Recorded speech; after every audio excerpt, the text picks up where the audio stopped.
Jueces 16-18. Hoy seguimos con la historia de Sansón y ahora se escapa de Gaza. Hace una serie de cosas que no debería hacer y de aquí sacamos que Sansón es un ejemplo de cómo un hombre usado por Dios también puede pecar y encima no pecar y ya está, pecar a lo grande, pecar descaradamente. Pero sí que es verdad que a pesar de su pecado, Dios le dio fuerzas para escapar, porque en este momento se encontraba en un apuro y aún así Dios le dio fuerzas, como bien acabo de decir, para escapar. Ahora viene otro episodio de Sansón y una mujer, y esta mujer se llama Dalila. Y Sansón aquí se enamora locamente de Dalila. Pero le pasa como a la anterior mujer, que no guarda su corazón, es puro deseo y luego pasa lo que pasa. Entonces, siempre le pasa lo mismo, es algo que me llama la atención porque es que, aparte de que no aprende, que también te digo, no es entre comillas su culpa, porque cuando tú estás en ese estado de enamoramiento es muy difícil darte cuenta, pero como ya la ha pasado con una, ahora vuelve a repetirse la historia de diferente forma, pero con otra.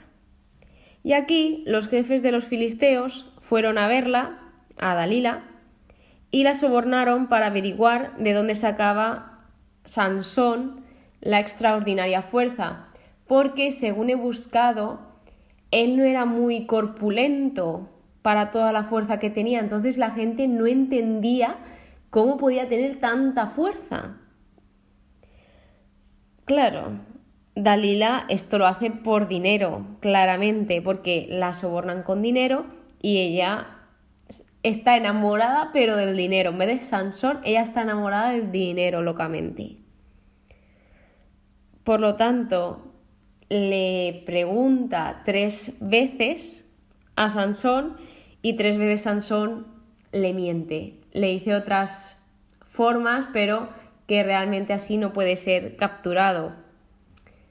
Por lo tanto, aquí también lo que estaba viendo Sansón era que la estaba probando a ella, porque Sansón, hombre, dentro de lo que cabe, por lo menos ahí no era tonto. Ya decía, ostras, ¿y esta por qué me insiste tanto en saber cómo me pueden capturar? Es que si a ti te pregunta eso alguien, yo creo que dices, ¿y esto por qué me preguntan a mí esto? Esto huele un poco raro. De modo que pues es 3 veces asaltado, como bien he dicho, por los filisteos, pero no consiguen capturarlo porque él siempre se escapa, y a la 4ª vez de ella insistir e insistir e insistir, ya se lo explica cómo le pueden atrapar, que era cortándole el cabello.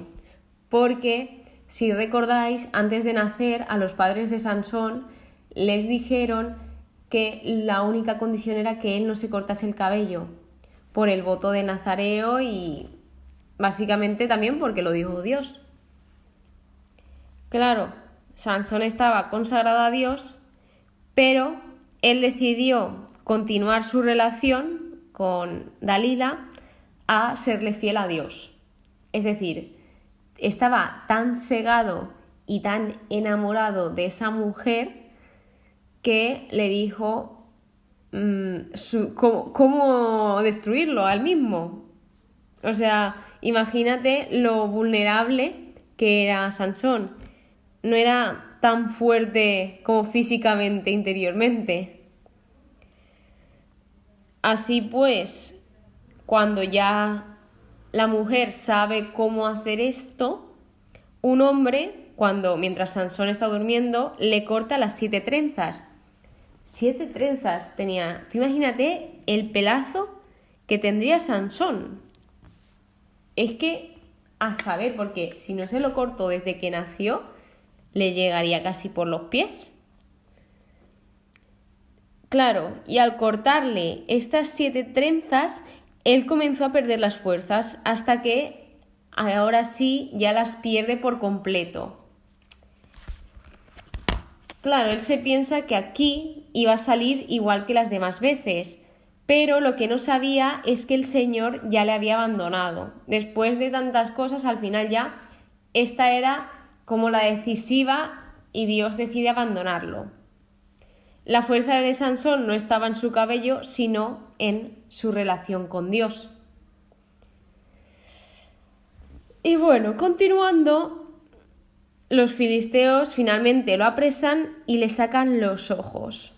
Que yo digo, madre mía. Pero luego mirando e investigando, esto se hace porque se ve que sus ojos eran los que lo atrajeron hacia sus relaciones impías. Entonces le arrancaron como su punto débil. Luego, como que aquí se celebra, todos los filisteos celebrando que han atrapado a Sansón. Bueno, hacen ahí hasta un canto y todo de que su Dios estaba con ellos, pero no el Dios de Israel, sino ellos tenían otro Dios que se llamaba Dagón, que este era una divinidad antigua del Éufrates Medio. Y estaban a tope, ¿eh? Que ha entregado al enemigo en nuestras manos, ya lo tenemos todo ahí, todo de fiesta. ¡Ole! Y aquí Sansón pide que le lleven hasta unas columnas sobre las cuales descansaba el edificio en el que se encontraban todos. Ya le pide al Señor, Señor, acuérdate de mí. Y sí que es verdad que Dios jamás se olvidó de él. A lo que también Sansón dijo, muera yo con los filisteos. Realmente al final Sansón sí que supo ver, entre comillas, y dijo, pues voy a asumir yo todo esto y voy a cumplir mi propósito y yo también moriré junto a ellos. Y fueron más los que mató al morir que los que había matado durante su vida, es decir, que se cargaría a una barbaridad de gente en ese templo o en el sitio donde estaban ellos. Lo último que dice ya de Sansón es que fue juez durante 20 años.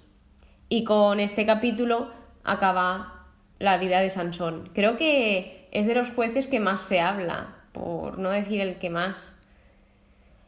Luego ya vienen los apéndices y el capítulo 17 habla sobre el santuario privado de Mica, de la tribu de Efraín. Bueno, aquí estábamos en que no había rey, cada uno hacía lo que quería.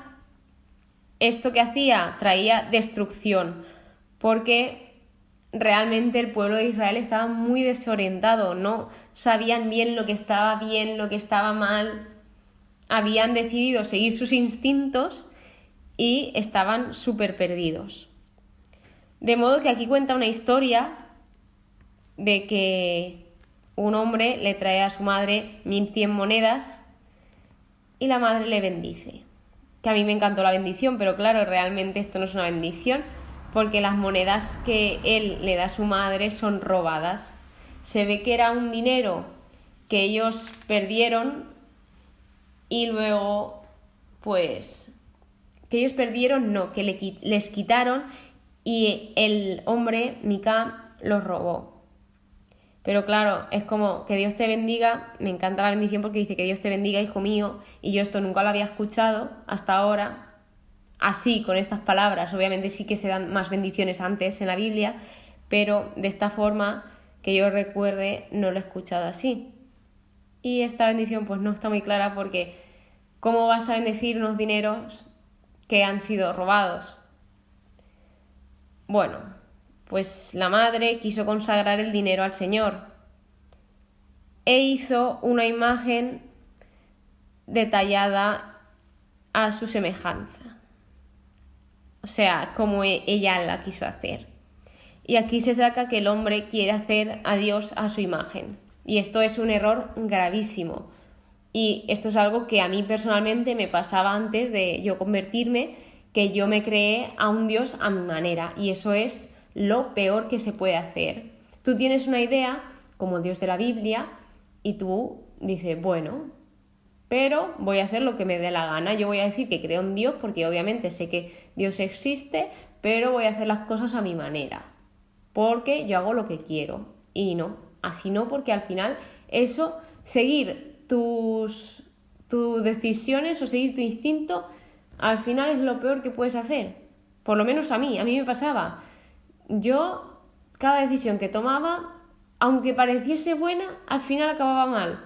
¿Por qué? Porque Dios es quien realmente nos conoce. Y si Dios nos pide una serie de mandamientos, nos pide una serie de normas, no es para perjudicarnos, es para que seamos felices y para que todo nos vaya bien, aunque muchas veces nos cueste entenderlo.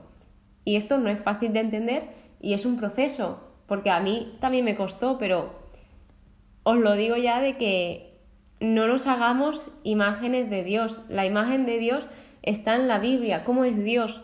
Uno de mis propósitos también de estudiar la Biblia es descubrir al verdadero Dios, el cómo Él actúa, cómo Él trata con el pueblo y no caer en la tentación de yo hacerme un Dios a mi medida. Continuando, hacen un santuario, también hacen un efod, que era la prenda que llevaban los sacerdotes, e ídolos familiares. Y también nombró sacerdote a uno de sus hijos, que yo me quedé, ole, se ha montado aquí una religión a su gusto. Porque realmente era una religión hecha por el hombre y centrada en el hombre. Otro error muy grande de esta familia, porque en lo que nos tenemos que centrar es en Dios, no es en el hombre, porque nosotros somos imperfectos y nosotros fallamos y tenemos nuestros defectos y el único perfecto es Dios. Bueno, continuando esta historia, viene un levita extranjero de la tribu de Judá que se queda como sacerdote en la casa, porque en la casa le ofrece una serie de...